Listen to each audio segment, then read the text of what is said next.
పెళ్ళికి ముందు కావచ్చు, ఈ సిటీ కల్చర్‌కి అలవాటు పడి వీళ్ళు కాకపోతే వీళ్ళు, వీళ్ళు కాకపోతే వీళ్ళు అని ఆ కల్చర్‌కి అలవాటు పడి పెళ్లి చేసుకున్న తర్వాత చేసుకున్న ఒక్కళ్ళతోనే ఉండిపోగలరంటారా వాళ్ళు? ఇలాంటి కల్చర్‌కి, ఇలాంటి దానికి అలవాటు పడిపోయి?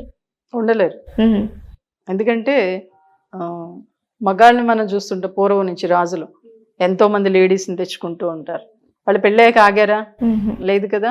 ఇప్పుడు కూడా అలాగే ఉంటుంది. అంటే ఒకదానికి అలవాటు పడిపోయిన తర్వాత కొత్త కొత్త ఇది అనే వేలో వెళ్ళిపోతారు.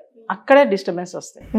పెళ్ళైన తర్వాత కూడా ఇది కంటిన్యూ అవుతూ ఉంటే ప్రాబ్లమ్స్ పెరుగుతూనే ఉంటాయి. కాబట్టి పెళ్ళికి ముందు మనం ఏంటి అసలు, మనం దేనికోసం ఇక్కడ పెరిగాము, దేనికోసం నేర్చుకుంటున్నాం, దేనికోసం చదువుకుంటున్నాం. ఒక సిటీకి వచ్చారు అంటే మన స్టడీస్ కోసం వచ్చాం కదా. ఆ స్టడీస్ మనం కంప్లీట్ చేసుకున్నాం. ఓకే, చుట్టూ చాలా ఉన్నాయి, చక్కగా మంచి మంచి ప్లేసెస్ ఉన్నాయి, వెళ్ళి చూడండి. ఫ్రెండ్స్ అందరూ ఉంటారు, అందరూ కలిసి వెళ్ళండి, చూడండి, ఎంజాయ్ చేయండి. ఇది కాదు కదా. కాబట్టి అవి చూసుకుంటూ కొత్త కొత్త విషయాలు ఎప్పుడైతే నేర్చుకున్నామో అప్పుడు మైండ్ స్ట్రాంగ్ ఉంటుందాం. అప్పుడు ఇలాంటి వాటి జోలికి వెళ్ళాం. ప్లస్ పెళ్ళి అయిన తర్వాత కంపల్సరీ ఆ డిస్టర్బెన్స్ క్రియేట్ అవుతుంది, గొడవలు గందరగోళాలు పెరుగుతాయి. ఒక్కొక్కసారి ఆ ఎమోషన్స్లో సూసైడ్స్ వైపుకి వెళ్ళిపోవడానికి కూడా అవకాశం ఉంటుంది. లేదంటే వాడిని చంపేయాలి, లేదా దీన్ని చంపేయాలి, ఇవే ఆలోచనలు ఉంటాయి. అంత భయంకరంగా ఉంటుంది. ఈ ప్రపంచంలో అన్నిటికన్నా భయంకరమైనది ఏది అంటే మానసిక సమస్యలు. అంటే మనసుని మనం ప్రశాంతంగా ఉంచుకోకపోతే మటుకు ఒక సాడిస్ట్ లాగా మార్చేస్తుంది ఆలోచన. సో కాబట్టి ఏంటంటే పెళ్లికి ముందు తప్పు చేస్తే ఏం పర్లేదులే అనుకుంటాం, కానీ మనసు అనేది ఒకటి ఉంది కదా, అది అనుక్షణం తులుస్తూ ఉంటుంది. పెళ్ళయ్యాక కూడా డిస్టర్బెన్స్ క్రియేట్ చేస్తూ ఉంటుంది. దానికి నేను ఇంకోటి చెప్తాను. ఎందుకంటే ఒకసారి ఒక వైఫ్ అండ్ హస్బెండ్ వచ్చారు.